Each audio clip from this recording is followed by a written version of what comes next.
Ce programme vous est présenté par la région Grand Est.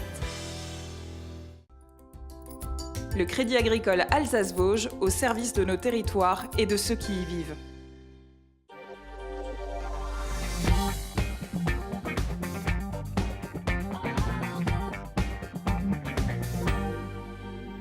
Bienvenue dans ce nouveau numéro de 24 heures en Alsace. Installez-vous confortablement, on est parti pour une heure d'actualité régionale avec de nombreux invités, plein de choses au programme. Les vacances scolaires, c'est pour demain, ça commence vendredi soir, les stations des Vosges, Astic, la neige, tout est prêt pour accueillir les vacanciers et les touristes et les skieurs. On en parle dans un instant avec du côté du Lac Blanc, du basket, également au menu avec la folle saison des basketteurs de Gries-Oberhofen qui bousculent la hiérarchie du basket français. Ils vivent une saison de rêve en Pro B.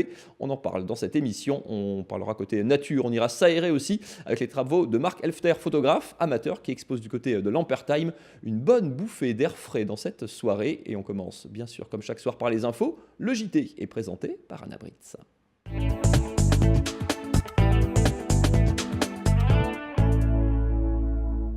Bonsoir à tous, c'est dans l'actualité. Ce soir, les Restos du Cœur de l'Améno à Strasbourg font face à une affluence jamais vue. Alors ils doivent désormais ouvrir un jour supplémentaire, le vendredi, soit 6 jours sur 7. Nous nous rendrons ensuite à Kingersheim où le festival Momix bat son plein. Il est dédié au jeune public et fait se rencontrer toutes sortes de disciplines, entre théâtre, danse, marionnettes, musique et art numérique. Et puis fin de l'aventure européenne pour la SIG, pourtant victorieuse hier soir contre Ostende en Belgique, elle n'a pas su se hisser à la tête de son groupe. 11 000 personnes font appel au Restos du Cœur dans l'ensemble du Bas-Rhin, un chiffre qui ne semble malheureusement pas près de baisser. À l'Améno à Strasbourg, ce sont même 250 familles qui viennent chaque jour. Les profils sont variés, femmes, enfants, retraités, étudiants, parmi eux 38% de mineurs, si bien que le centre a décidé de rajouter un jour de distribution par semaine. Fanny Kunz.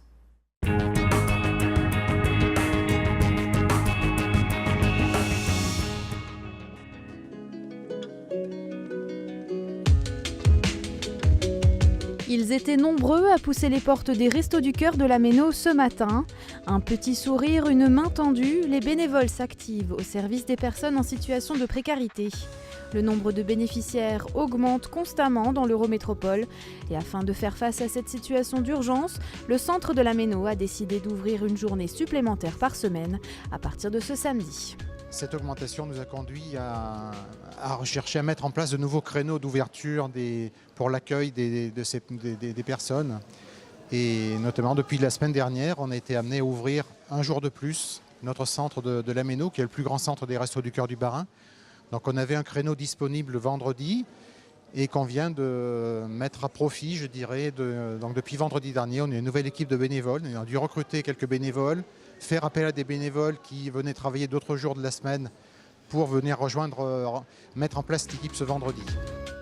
Mais ouvrir une journée de plus, cela signifie aussi avoir plus de denrées alimentaires à proposer. Les Restos du Cœur comptent sur la solidarité des supermarchés et donateurs du secteur. On a été amené à augmenter nos commandes. Et ça veut dire effectivement qu'on a besoin de davantage de nourriture. Donc on va solliciter encore plus les dons auprès des supermarchés pour récupérer, remettre en distribution les invendus qu'ils peuvent avoir. Et ça veut dire que nous aussi, il faut qu'on adapte nos approvisionnements pour prendre en compte cette augmentation de personnes à aider. Les restos cherchent aussi à monter une équipe de bénévoles afin de pouvoir ouvrir une journée supplémentaire au centre de Cronenbourg.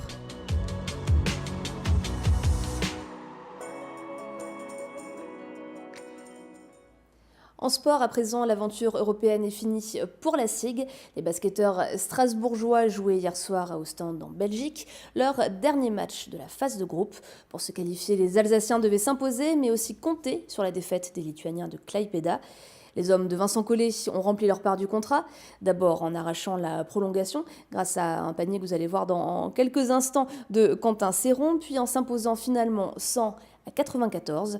Un succès pour l'honneur, car dans le même temps, la victoire de Klaipėda qualifiait les Lituaniens et éliminait donc Strasbourg.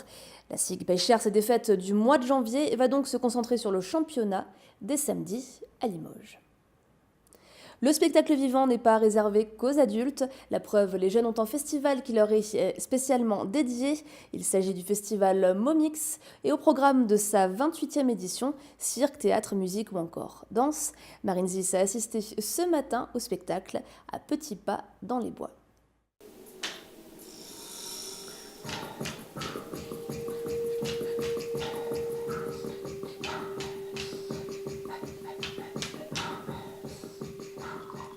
Cette forêt et ce loup ne vous rappellent rien ?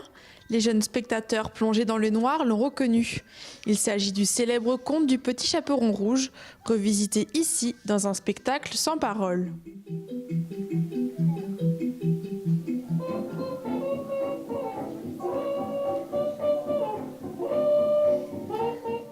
J'aimais bien le pestacle.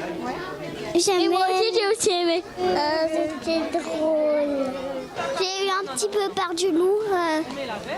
Mais t'as quand même aimé le spectacle ? Oui, c'était trop bien. Le festival fait le bonheur des petits, mais aussi des compagnies qui viennent s'y produire. Avec plus de 40 spectacles et près de 20 000 spectateurs, Momix est devenu une référence dans la région et sur l'ensemble du territoire français. C'est un festival qui est reconnu, donc voilà. Donc c'est vrai que c'est bien pour une compagnie de venir jouer ici. En plus, ça nous fait plaisir parce qu'on trouve que la programmation est chouette. Et puis nous, on est une compagnie de Normandie. C'est important pour les compagnies de sortir de leur région d'origine aussi. Voilà, une fois qu'on est bien identifié, d'élargir le territoire, d'aller vers d'autres spectateurs aussi, d'autres façons de fonctionner. Je crois que c'est devenu un peu un label. Être à Momix, c'est être reconnu dans une programmation où il y a vraiment des productions très, très novatrices. C'est un petit marché du spectacle vivant jeune public pour les programmateurs qui sont dans différents théâtres dans d'autres régions et qui viennent à Momix d'une certaine manière voir ce qui se fait de nouveau en matière de production jeune public. Le festival Momix se tient jusqu'au 10 février avec au programme des spectacles qui s'adressent aux jeunes de tous les âges, des tout petits aux adolescents et même aux parents.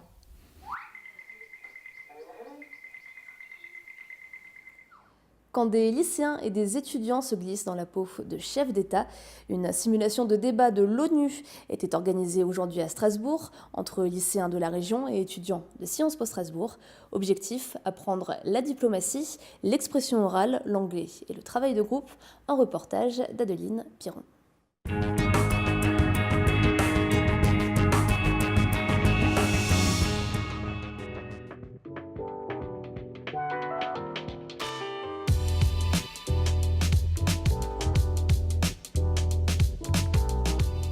Comme si on y était. Ce matin, l'amphithéâtre de la Maison de la Région avait des allures onusiennes. Sciences Po Strasbourg, en collaboration avec 10 lycées du Grand Est, y organisait la 8e édition du MUN, Model of United Nations, comprenait une simulation de débat des Nations Unies. Au programme, débats et négociations, le tout en anglais. Il y a plusieurs phases dans le MUN, donc on a au début une sorte d'appel général avec tous les pays qui sont appelés à être présents et à voter. Ensuite, ils sont amenés à s'exprimer sur la position de leur pays par rapport au sujet qui a été choisi. Cette année, c'est la lutte contre l'exploitation sexuelle des femmes. Et ensuite, ils vont débattre de manière assez protocolaire tout de même. Donc ils doivent demander la parole et ensuite s'exprimer où ils vont pouvoir échanger plus librement et former des alliances. Parce qu'en fait, l'objectif d'un MUN est arrivé à une résolution, la fin de la négociation qui en fait est de voter un texte pour améliorer et pour répondre aux problèmes que pose le MUN. Les 40 lycéens coachés chacun par un étudiant de Sciences Po se sont donc mis dans la peau d'un représentant officiel d'un pays.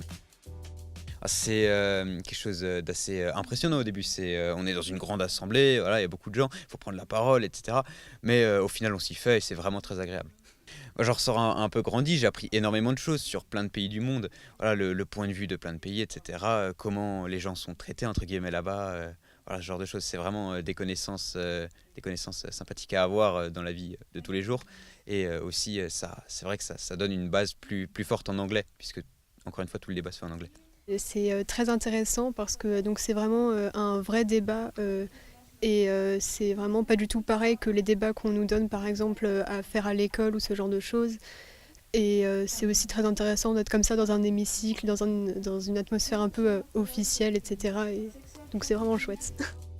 Débattre et négocier étaient les maîtres mots de la matinée. Il faut dire que les représentants officiels en herbe avaient presque la prestance des grands orateurs. Un résultat possible grâce à un travail de recherche et d'entraînement réalisé à l'aide des professeurs des lycées partenaires et de leurs parrains. J'ai dû attendre peut-être 18 ans pour connaître le jeu de la diplomatie et je pense que découvrir, ils sont en première, donc découvrir ce jeu diplomatique dès la première, c'est une chance parce qu'à la fois ils peuvent peut-être découvrir une passion et se dire bah voilà, plus tard je me vois dans ce milieu-là. Et donc cette simulation diplomatique, elle est très importante et c'est une chance en effet pour ces jeunes d'être là ce matin. Cette rencontre entre lycéens et étudiants a lieu dans le cadre d'un programme d'égalité des chances, PAY, et devrait permettre d'ouvrir une première porte aux lycéens boursiers dans la réussite au concours d'entrée de Sciences Po.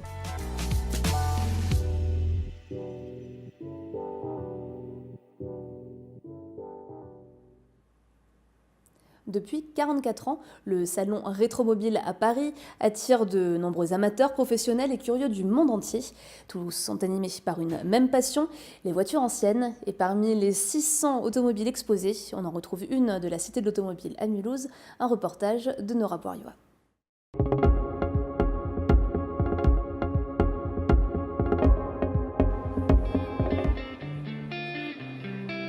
Ici, on ne voit qu'elle, l'emblématique Bugatti Type 55 Grand Sport de 1932, trône sur le stand commun de la Cité de l'Automobile et de Bugatti, de ce salon Rétromobile. C'est pour la marque un moment un peu particulier puisque c'est la création du fils d'Ettore Bugatti, Jean Bugatti, qui lui va être également un carrossier. Et vous voyez, cette voiture rappelle la belle époque, et ce qui fait qu'aujourd'hui elle reste encore très présente, à la fois dans les concours d'élégance, et lorsque vous voyez une voiture comme ça rouler, c'est très très rare. On fait voyager les gens. Bugatti, créé en 1909 à Molsheim, a choisi le salon Rétromobile pour lancer les festivités de son 110e anniversaire, l'occasion de présenter la Bugatti EB110. Elle marque le retour de Bugatti sur la scène automobile internationale en 1991, après plusieurs décennies d'absence. Dans l'histoire Bugatti, on a eu quelques interruptions. Et dans les années 80, la EB110 a remis, si vous voulez, la marque dans le rail des autres marques et a permis à nouveau à la marque Bugatti de briller. Et ensuite, deuxième interruption et après l'histoire Veyron et Chiron. Donc pour nous, c'était important d'intégrer la EB110 dans l'histoire de la marque Bugatti. Ce stand commun entre la marque alsacienne et la Cité de l'Automobile de Mulhouse marque aussi un partenariat inédit. À partir du 1er juillet prochain, 110 baptêmes en Bugatti Veyron seront proposés avec des prix pouvant aller jusqu'à 11 900 € pour 48 heures.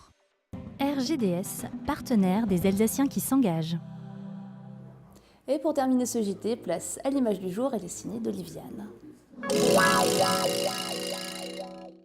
Ils ont décidément beaucoup d'humour, les policiers qui s'occupent du compte Twitter Police Nationale 67. Rendant compte de l'arrestation d'un dealer avec 400 grammes de cannabis, ils concluent « journée de shit ». Et puis c'est un jeu concours gratuit qui consiste à gratter votre pare-brise gelé pour gagner un trajet en toute sécurité. Enfin, ils s'amusent eux-mêmes d'une folle course-poursuite à Haguenau.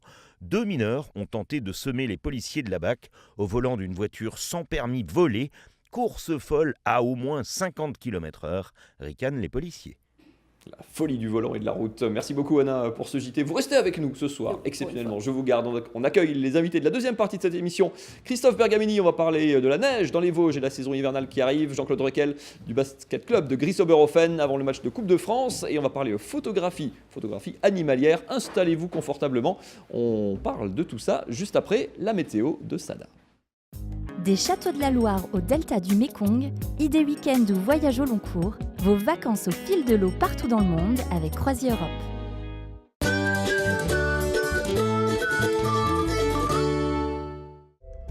Bonjour à tous et bienvenue sur Alsace 20. Cette journée de vendredi sera mitigée et ce dès votre réveil. Alors oui, des éclaircies mais beaucoup de passages nuageux tout de même si vous êtes en Alsace et à Bâle. Quant à nos amis allemands, eh bien, le ciel sera recouvert de nuages absolument partout. Les valeurs dans la matinée, 1 degré sur l'ensemble du Haut-Rhin, 2 degrés ce sera dans le Bas-Rhin. On passe la frontière du côté suisse, 1 degré à Bâle, 3 degrés à Fribourg et 4 degrés du centre jusqu'au nord de la région du Bade-Württemberg. Votre après-midi, eh bien, des nuages sur l'ensemble du Haut-Rhin ainsi que près de Fribourg, partout ailleurs en Alsace. Éclaircies et passages nuageux, et il en sera de même aux frontières rhénanes. Les températures dans votre après-midi, eh bien 9 degrés absolument partout en Alsace, 9 degrés également de Karlsruhe jusqu'à Baden-Baden, 8 degrés ce sera à Fribourg ou à Pratteln. Votre journée de samedi, des éclaircies, des passages nuageux, et les valeurs, regardez, qui grimpent puisqu'il fera jusqu'à 11 degrés, notamment en Alsace. En ce vendredi, nous célébrons les Jacqueline. Bonne fête à toutes. Le soleil se lèvera à 7h48 pour nous dire au revoir à 17h38 minutes. Excellent moment à tous sur Alsace 20 et à demain.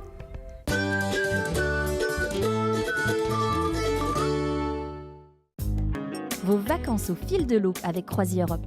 Croisière fluviale et maritime au départ d'Alsace et jusqu'au bout du monde.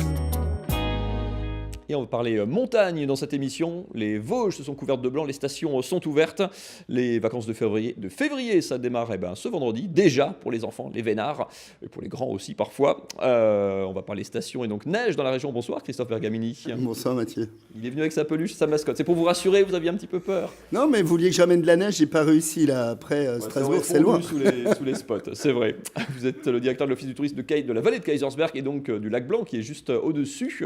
Vous êtes fin prêt. C'est quoi l'importance de cette quinzaine des vacances de février dans la vie d'une station vosgienne ? C'est primordial, c'est plus de 50% du chiffre d'affaires sur les 4 semaines qui vont débuter samedi. Vous avez pu le remarquer, décembre, on a fait 0. Il n'y avait pas de neige, elle est tombée le 9 janvier. Donc voilà, on va être même, à mon avis, je pense, plus proche des 60% sur le chiffre d'affaires qui va être fait cette saison avec ces vacances de février. Vous ne comptez pas juste les 15 jours de vacances des Alsaciens, vous raisonnez sur le mois de vacances parce qu'on vient de plus loin. Oui, aujourd'hui, la station du Lac Blanc, c'est 20 millions d'euros d'investissement depuis 2005. Clairement, aujourd'hui, on est une station touristique. Les Alsaciens sont présents et viennent en station de proximité, ça évidemment. Mais non, là, on a de la chance. Première semaine, il n'y a personne avec nous. Donc il faut en profiter. Enfin, il y a tout le Grand Est quand même. Je veux dire, il n'y a pas d'autres zones en maintenant. Donc la première semaine, j'invite vraiment les Alsaciens à venir. Il y aura peut-être un peu moins de monde. Et puis après, puis on a une chance aussi, les Parisiens, ce sera à partir de la 3e semaine. Donc tout va bien. Est-ce que vous êtes, est-ce que vous concurrencez les stations des Alpes ou est-ce que vous êtes sur un autre schéma ? Alors, on peut concurrencer les stations des Alpes, les petites. Effectivement, là, si vous me parlez de Val Thorens, La Clusaz, Grand Bornand ou alors encore Chamonix, non, évidemment. On est quand même. Ouais, voilà. On a une station, je crois, avant tout pour débuter. C'est vrai que c'est une station familiale. Si on ne fait pas 8 heures de ski par jour, c'est pas la peine d'aller dans les Alpes. Restons chez nous. Ça coûte moins cher. On parlait de concurrence. Aujourd'hui, un forfait chez nous, c'est une vingtaine d'euros. J'étais dans les Alpes en décembre, on est à plus de 50 euros, donc voilà, c'est pas le même domaine, c'est pas le même produit. Donc voilà, mais une station, je vois, vous avez des belles images qui passent derrière. Là, effectivement, c'est une station familiale où on peut s'éclater. Ce qui est fort aussi, c'est la pluriactivité. C'est que vous pourrez y faire aussi bien du ski de fond, vous pourrez faire du ski alpin, de la balade en raquette ou tout simplement des pistes de luge. Cette diversité, les investissements massifs dont vous parliez de télésièges il y a une petite quinzaine d'années maintenant, dans neigeurs aussi, ça c'est indispensable aujourd'hui si on veut sécuriser une station comme celle-là. Clairement, si on n'avait pas les enneigeurs, ils ont encore fonctionné cette nuit. Il a fait moins 3 degrés. Dès qu'il va faire froid, jusque quand aller ? À la fin de nos vacances scolaires à nous, je pense qu'on va arrêter de faire fonctionner les enneigeurs parce que c'est un coût. Un mètre cube, c'est à peu près 1 euro. On en fait entre 200 et 300 000 mètres cubes par an. Donc, vous voyez. Mais effectivement, si on n'avait pas les enneigeurs, on n'aurait pas pu ouvrir aussi vite le 9 janvier. Parce que vous savez, la neige naturelle, ça ne suffit pas forcément. Là, c'est bon, il a tombé plus d'1 mètre de neige naturelle. Donc, on n'est pas inquiet. Cette image, elle date du 9 janvier, justement. Ouais, voilà. De l'ouverture. C'est ça, là, c'est l'ouverture. Donc, il y avait déjà de la fréquentation. Il y avait aussi les enneigeurs qui avaient fonctionné. Donc, tout ça mélangé. Les conditions de glisse, j'y étais encore hier, c'était exceptionnel. On est bien. Quand on regarde les plaques d'immatriculation sur le parking des stations des Vosges et notamment au Lac Blanc, il y a quand même pas mal d'étrangers aussi. Il y a du belge, il y a du luxembourgeois. Pour eux, c'est un public qu'il faut aller chercher aussi. Oui, clairement. C'est notre belge prioritaire. Les Allemands aussi, là, on n'y pense pas assez. Belgique, on est à 4h30 de route, autoroute pratiquement jusqu'aux portes de Sandier, gratuite. Donc là, franchement, ça, c'est un vrai atout. On n'a pas de bouchon, vous savez, avant de monter en station, pour arriver chez nous. C'est notre première clientèle aujourd'hui sur l'hébergement, en tout cas les Belges, suivi des Allemands. Et puis on a des petites... comme ça, des petits bris, des Italiens un petit peu qui viennent comme ça. Alors, pas encore d'Espagnols, malgré les lignes aériennes, mais je parle des Espagnols, c'est notre deuxième clientèle en été. Donc vous voyez, on peut peut-être imaginer des choses. Je crois qu'il y a les Pyrénées avant, donc ils ne vont pas venir. Mais en tout cas, oui, clairement, c'est français avec le Nord, énormément de nordistes qui viennent chez nous, la région parisienne. Puis après, nous, les Alsaciens, on aime skier. Quand même. Vous parliez de l'été, c'est ouvert. Enfin, l'avenir d'une station aussi comme ça veut dire quoi? C'est forcément se diversifier, c'est aussi proposer des choses l'été. C'est même quoi? Ça pèse autant aujourd'hui que l'été que l'hiver? C'est une très bonne question, Mathieu, parce que beaucoup de gens imaginent quand il n'y a pas de neige, on n'a qu'à rouvrir le bike park. On est le deuxième site en France en fréquentation de vélos de descente. Non, on rappelle, on vient avec son VTT, on met le VTT sur le télésiège, il monte, on descend, il y a différentes pistes, un peu comme au ski. Aujourd'hui, sur une bonne année, on va être à peu près à 2 millions de chiffre d'affaires sur les remontées mécaniques. C'est 1,5 million d'hiver. Donc vous voyez, on est encore loin. Voilà, on est encore loin. On aimerait bien que l'été vienne plus loin, et encore, nous, on a des bons chiffres. Mais c'est pour ça que les exploitants, je pense notamment à la Glantonique qui gère les remontées mécaniques, ils ont plein de projets. On a un projet de Luche-sur-Rail, on a plein d'autres projets. Ils sont prêts à investir. Il faut juste que nos politiques nous suivent, non pas financièrement, parce que là, il est prêt à le mettre. Ouais. Pour les autorisations, vous savez, on est en milieu naturel, c'est pas toujours facile. On nous demande de nous diversifier, nous. Stations, acteurs économiques, pour amener d'autres activités si demain il n'y a plus de neige. Mais des fois, on a des freins. Donc, on croise les doigts, on pense que tout le monde va être raisonnable et qu'on va réussir à développer encore plus ce lac blanc. À lever les freins. Un petit mot sur mon voisin de ce soir. Ouais, Bouli, alors ça, c'est notre mascotte. Elle a été créée, tout le monde sait. Je suis sûr que tous les Alsaciens qui nous regardent, ils l'ont eu dans sa jeunesse. C'était un dessin animé. Ça a été dessiné et créé à La Poutroie, juste en bas du lac Blanc.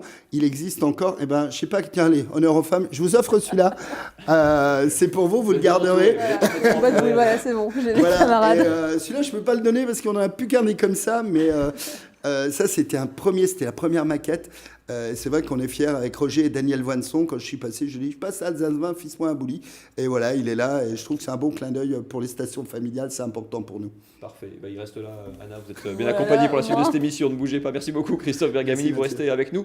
Alors, notre prochain invité, lui, il n'a pas une écharpe rouge. Il a une écharpe verte autour du cou. Mais ça marche quand même. Bonsoir, Jean-Claude Requel. Bonsoir. Vous êtes le président d'honneur du basket club de Gries-Oberhofen. Gries-Oberhofen, pour situer, les Barinois connaissent peut-être. Gries, c'est 2800 habitants au nord de Strasbourg. Il faut que le reste de la France apprenne aussi à situer Gries et Oberhofen sur la carte parce que vous êtes à la tête et vous aviez longtemps œuvré dans ce club qui est en train de se faire une place un petit peu à part dans le monde pro du basket français. Votre club est monté en Pro B cette saison. Vos adversaires à côté de Gries, c'est Paris, Lille, Caen, Nantes, Poitiers, Orléans, enfin que des métropoles. Et vous faites la nique gentiment et un joli pied de nez à toute cette logique financière. Vous avez le plus petit budget de la division et vous vivez une saison de rêve. On est à mi-championnat exactement. Vos garçons sont 5e du championnat. Vous êtes à une victoire de la 2e place. Vous êtes le promu, le plus petit budget. Vous vivez une saison de rêve. C'est invraisemblable, comme vous le dites. Et croyez-moi, nos adversaires, ça leur fait bizarre de venir, bien sûr, de Quimper, etc., de Châlons, de Nantes. Bon, village de 1903, vous l'avez dit. 1903, pardon, moi j'ai pas le bon recensement. Dernier recensement, 2903. Donc, et 2000 spectateurs dans la salle. J'allais dire, tout le monde tient dans la salle, quasiment, quoi. Presque. Pratiquement. Qu'est-ce qui fait que ça marche cette année? Pourquoi il y a des saisons comme ça? Le sport, parfois c'est logique et parfois ça l'est un peu moins. Pourquoi cette saison tout réussit à Gries? Il y a un certain Ludovic Pouillère qui est arrivé il y a 3 ans. Le coach. Qui est un monsieur incroyable. Champion de France en National 2 il y a 3 ans. Champion de France en National 1 l'année dernière. Avec le meilleur bilan de l'histoire du championnat, 30 victoires, 4 défaites. C'est incroyable. Et en plus de ça, il a autour de lui une équipe jeune, mais qui aime courir. Qui aime courir parce que vous avez un jeu ultra offensif, croyez-moi sur parole, on ne s'ennuie pas du côté de Gries. C'est la meilleure attaque de la division avec le plus petit budget. Vous m'expliquez comment vous faites. C'est une vraie philosophie de jeu, c'est pas juste un schéma tactique, c'est une conception du sport et du basket. C'est une équipe incroyable, pleine de dynamisme, comme je vous ai dit, jeunes. Donc, Ludovic, il n'aime pas celui qui ne court pas. Ça, c'est clair. Et qui ont tous de l'ambition, puisque ce sont des joueurs qui n'ont pas encore de nom, mais qui veulent se faire un nom. Et qui sont prêts à se montrer. Comment on fait une équipe comme ça? Parce qu'il y a une Gris, en fait c'est un gros club amateur aussi, il y a énormément d'équipes de jeunes. Vous étiez longtemps en National 2, donc là où on est complètement amateur. Donc il y a une culture amateur dans le club, évidemment ça marche beaucoup avec des bénévoles. Et là on accueille des joueurs qui sont, alors j'aime pas trop le terme de mercenaires, mais qui sont des professionnels qui changent de club tous les ans. Il y a des Américains, il y a des Lituaniens, il y a des Français, il y a des Espagnols. Comment on fait une équipe avec tout ça et comment on les fait adhérer à l'histoire d'un club amateur? Déjà le renom. Déjà, Gris a quand même un nom dans le milieu du basket. Pas chez les Américains. Et si. Ah ouais, croyez bien qu'ils se parlent, les joueurs. Et ça fait le tour de France. Avant de venir, ils se renseignent. D'accord? Quels sont les aboutissants, etc. Donc, ensuite, le club de Gris est un club formateur avant tout. Je vous rappelle quand même que mon équipe 2 joue en National 3.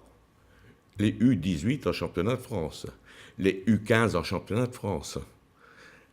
Donc il y a une culture, il y a cette culture de sortir des jeunes de haut niveau déjà quelque part quand même. Exactement, vous avez un monsieur qui s'appelle Westermann, qui a joué à Gris. Qui a commencé chez vous, qui aujourd'hui est je ne voudrais pas dire de bêtises. Oui. Oh non, mais je vous le laisse le dire parce que j'ai un doute, qui était à Moscou à une époque. À Moscou à une époque, oui, qui aujourd'hui il me semble, à Belgrade, non? Voilà, enfin dans les gros clubs des gros clubs d'Euroleague, le top niveau européen. Tout à fait. Et entre guillemets, Ludovic Pouillard était l'entraîneur de Colo. De Nando De Colo, l'ex-Choletais aujourd'hui en NBA. Qui joue à Moscou. Voilà. Et ce soir, je vais vous faire une autre surprise. Oui. Allez. On n'arrête pas en si bon chemin. À partir du 1er septembre, le BCGO aura un club de formation. Un centre de formation, d'accord. Ce qui est la dernière étape dans la professionnalisation, le but c'est de... Oui. C'est un statut en fait, ça veut dire qu'il faut... c'est des structures qui permettent de former des jeunes jusqu'au plus haut niveau. Exactement. Et ce qui nous permettra de changer et de modifier un petit peu l'équipe, parce qu'aujourd'hui, vu que nous n'avons pas de centre de formation, nous avons l'obligation d'avoir 4 joueurs de moins de 23 ans. Ce qui est une contrainte forcément quand on n'a que 10 joueurs dans l'effectif et qu'on fabrique son équipe en début de saison. Exactement. Et dès qu'on aura le centre de formation, cette contrainte saute. D'accord. Du coup, j'allais vous dire, vous dites que vous faites une saison de rêve, j'allais vous demander quel est votre rêve pour la suite. Donc c'est ça, c'est continuer encore dans cette direction. Continuer, bien sûr, avoir une salle pleine, faire plaisir à nos spectateurs, à nos sponsors et ainsi à nos jeunes aussi, en sortir quelques-uns à ce niveau-là. Il y a des supporters qui viennent de loin aussi, j'imagine, oui. maintenant. Nous rayonnons, si vous voulez, dans un rayon de Heurt à peu près, puisque nous faisons partie de la communauté de Heurt, jusqu'à Wissembourg et Pfalzbourg de l'autre côté, bien qu'il y en a qui viennent également de Obernai, Molsheim, de ce coin-là. Ouais, il y a un jeu attractif et des résultats qui attirent de loin. Il y a un match de gala en plus la semaine prochaine, en début de semaine, en Coupe de France. Vous êtes qualifié pour les 8e de finale. Vous allez recevoir Nanterre, qui est 3e du championnat de France en élite, avec la division de la SIG, qui est le niveau juste au-dessus de vous. C'est un match, c'est le vrai match de gala. On tient d'ailleurs un coup d'œil juste à vos programmes. On a fait ça bien, enfin ils ont fait ça bien, la SIG qui est qualifiée joue l'Asvel, le leader du championnat, ça sera lundi soir. Mardi soir, Gris Nanterre, donc 3e de Pro A. Et mercredi, Souffle qui est leader en National 1 avec je crois 20 victoires et 2 défaites, qui font aussi une saison incroyable, qui reçoivent Rouen qui est en Pro B avec vous. Enfin, les amateurs de basket alsaciens se régalent cette saison. J'associe Kaisersberg qui est en National 1 aussi, qui va mieux. Puis les filles de la SIG qui sont aussi leaders en National 1, enfin c'est une saison faste pour le basket. Un mot simplement de Nanterre, c'est le vrai match de gala, en plus c'est un basket offensif comme vous aimez, c'est un peu votre miroir, quoi. C'est un basket de rêve. C'est une équipe de rêve, notamment M. Donadieu, leur entraîneur, qui a fait les parties de rien pour arriver en proie aujourd'hui, qui va avoir une salle invraisemblable aussi, puisqu'il va avoir une salle de plus de 16 000 places. Vous jouez où ? C'est presque ce qu'il vous faudrait pour mardi, parce que vous, alors il y a un peu moins de place à l'espace La Forêt, alias La Forest Arena, mais c'est plein pour mardi, il n'y a plus de C'est déjà, tout est plein. Guichet fermé. Guichet fermé, voilà. C'est dire le succès de ce club. Je voudrais simplement dire que Donadieu, ça fait la 3e fois qu'il vient à Angris, puisqu'il était chez nous déjà. Mais évidemment pas avec en l'équipe 2008, élite. Et il était chez nous dans les années 1990 avec les U15 à l'époque. D'accord, donc il y a 30 ans quand il entraînait les jeunes de Nanterre. Merci beaucoup Jean-Claude Requel d'être venu nous expliquer un petit peu la recette de cette saison un petit peu magique du côté de Gris, et puis on espère que ça va continuer très longtemps. Ils sont 5e de leur championnat. Les 9 premiers jouent les playoffs, donc après tous les rêves et les espoirs les plus fous sont permis. En principe, ça doit se faire. Merci à vous. Aller. Merci à vous, vous restez bien sûr avec nous. On va parler photographie dans un instant avec les super clichés de Marc Efster. C'est juste après cette page de pub. À tout de suite.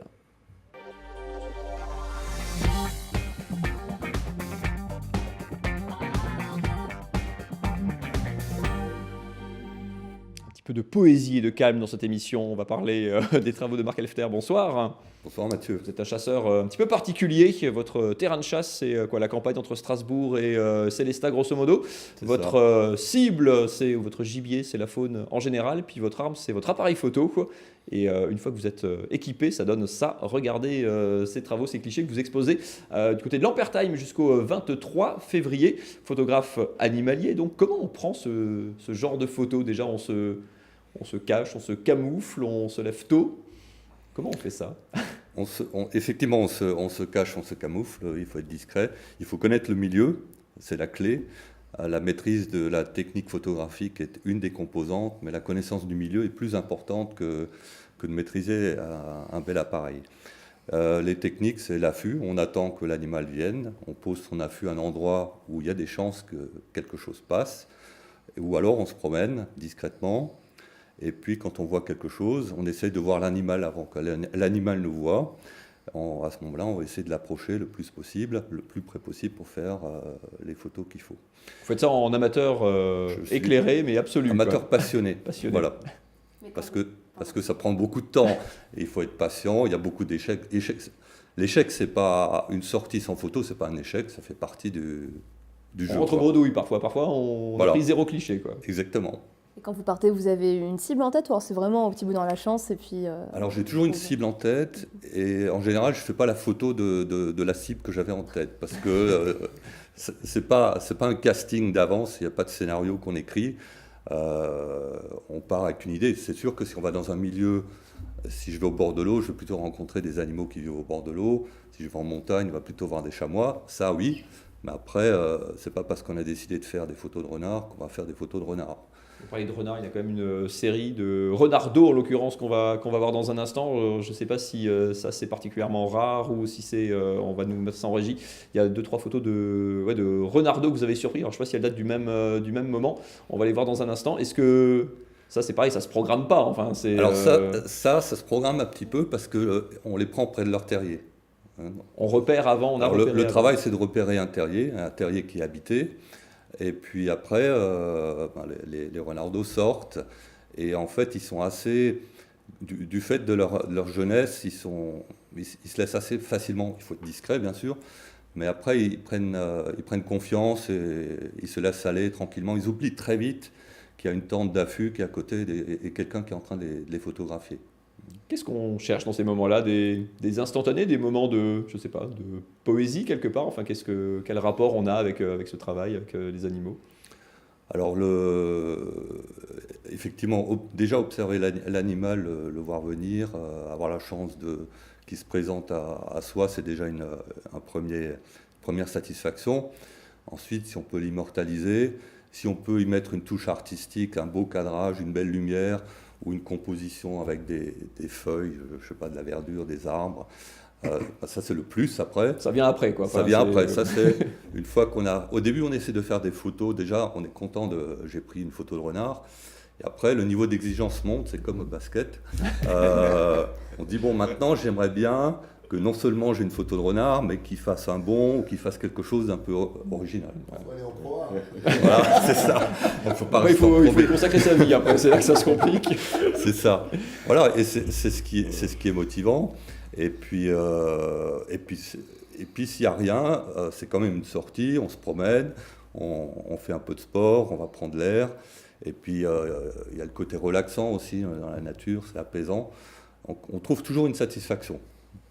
Est-ce que vous avez un animal de prédilection à prendre en photo? Alors, j'aime bien prendre le renard, c'est un de mes animaux favoris parce que c'est un animal assez extraordinaire, qui est intelligent et qui est vraiment intéressant à suivre, quoi, hein. Ça fait partie de mes cibles préférées. Et puis après, pour le reste, je suis assez opportuniste, avec une préférence pour les mammifères. J'essaie de faire plus les mammifères. C'est aussi plus difficile que les oiseaux et les mammifères carnivores. Voilà, ça c'est ce que j'essaye de faire avec, je méprise pas les autres. Vous ne vous limitez pas toujours à l'Alsace, vous avez ramené quelques clichés aussi, alors du Spitzberg d'un côté, de l'Islande de l'autre, on va voir ça rapidement. Ouais. C'est, enfin, une fois qu'on a goûté, alors je ne sais pas dans quel ordre ça s'est fait, mais une fois qu'on a goûté à la photo, enfin voilà, après on n'imagine plus, on fait le voyage pour la photo ou la photo vient après quand même? Alors c'est assez lié. Mais alors j'ai une fascination pour l'Arctique, hein. J'étais au Groenland aussi, et j'encourage ceux qui ont la chance de pouvoir d'y aller, parce que c'est vraiment une expérience unique. L'été avec le jour permanent, cet sentiment d'immensité aussi, il y a une pureté dans l'air, on voit très loin, et on a d'autres perspectives, quoi, hein. On a l'impression que l'horizon s'élargit. Et puis le Spitzberg, il y a beaucoup de glaciers encore, c'est vraiment quelque chose d'extraordinaire. Et après, bien sûr, on a envie d'immortaliser ces moments, c'est là que la photographie intervient, et puis de le partager aussi. Vous avez des cibles en tête, je sais pas, des endroits ou des animaux après lesquels vous courez, que vous n'avez pas encore attrapé? Alors l'ours blanc, l'ours blanc fait partie des... Je suis allé au Spitzberg pour l'ours blanc, et malheureusement il n'y en avait pas.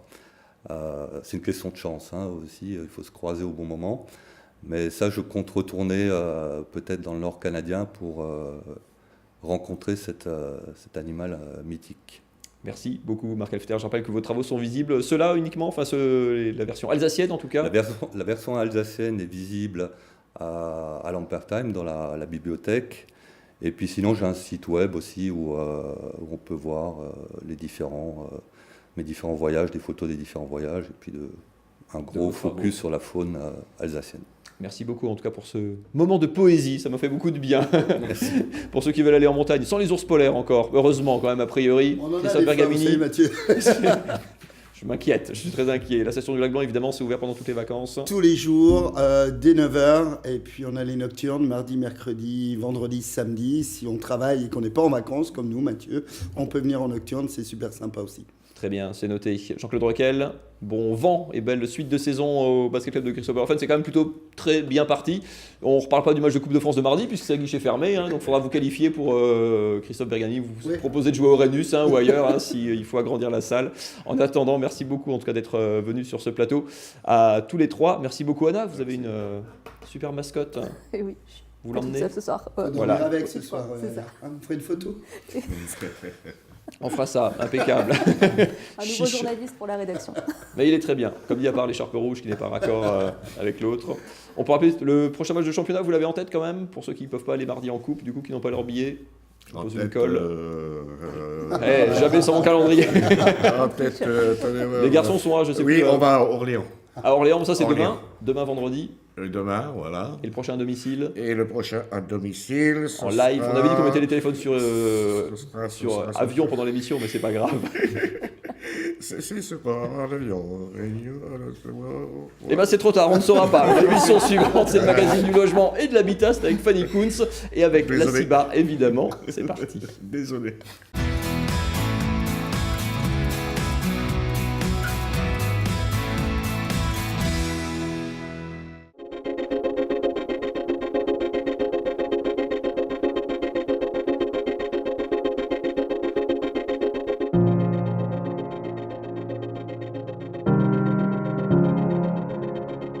Pouvoir mieux consommer son énergie et observer sa consommation en direct, une utopie Plus à la Société immobilière du Bas-Rhin.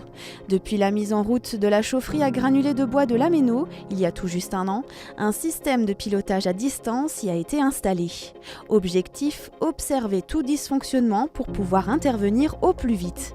Un dispositif exemplaire qui fait ses preuves puisque la Cibar permet aujourd'hui à un certain nombre de ses locataires de suivre leur consommation énergétique en direct. Un système de chauffage nouvelle génération installé depuis peu sur plusieurs sites barinois. Nous sommes donc situés à Vasselonne, où nous avons une chaufferie collective pour alimenter à terme 32 logements. C'est une chaufferie avec une cascade de 2 chaudières qui vont donc travailler en alternance ou les deux en même temps pour pouvoir réguler correctement la puissance. On va chauffer tout simplement de l'eau qui va circuler jusqu'au logement pour faire dans le logement et de l'eau chaude sanitaire et du chauffage. Alors cette installation est pilotée et supervisée à distance depuis n'importe quel endroit dans le monde par un accès informatique. En fonction de son ressenti, chaque locataire peut faire varier la température de son logement grâce au robinet thermostatique de ses radiateurs, des informations qui seront transmises à la Cibar grâce à des sondes d'ambiance installées dans les logements. Ces sondes sont reliées à un boîtier central dans la chaufferie qui transmet toutes les informations au serveur informatique de la Cibar.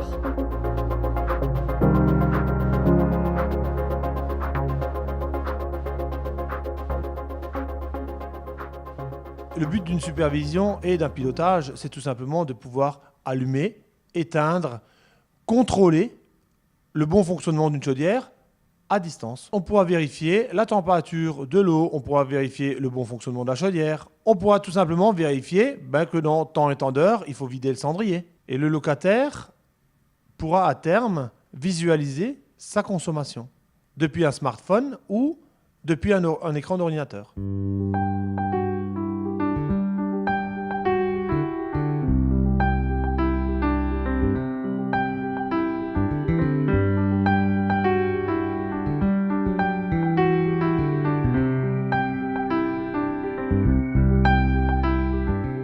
À la Cibar, un logiciel innovant rassemble et traite toutes ces informations.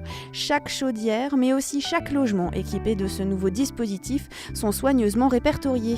Des historiques, mais aussi des graphiques de consommation en direct sont modélisés. Une façon pour la Cibar de rendre les locataires plus attentifs à leur consommation et leur budget énergétique.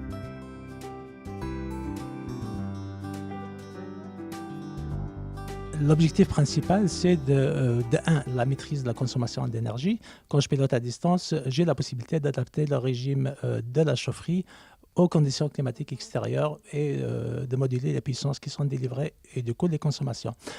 Deuxième objectif, c'est de fournir une meilleure qualité de service aux locataires. S'il y a un dysfonctionnement sur la chaudière, je peux le détecter à distance et agir dessus avant même que le locataire ne s'en aperçoive. Nous pouvons visualiser des courbes de température ambiante dans le logement, les consommations d'énergie. Et au niveau de la chaufferie, je peux observer la pression dans les pompes, je peux observer les températures de départ, les puissances délivrées par des chaudières et la température de retour. Avec un recul de près d'un an grâce à la chaufferie de l'Améno et de plusieurs mois sur les derniers sites équipés, la Cibar se veut avant-gardiste en matière de pilotage à distance de ses chaufferies sur le territoire. Le plus gros du travail reste encore à faire autour de l'éducation des locataires à l'économie d'énergie.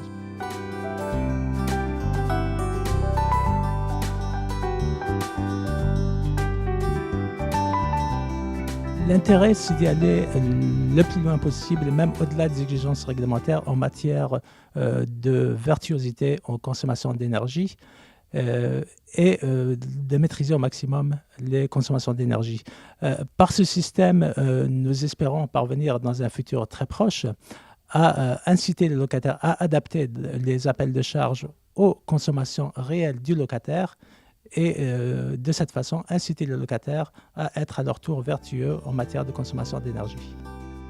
À terme, la Société immobilière du Bas-Rhin souhaite équiper l'ensemble de son parc immobilier avec ce dispositif innovant.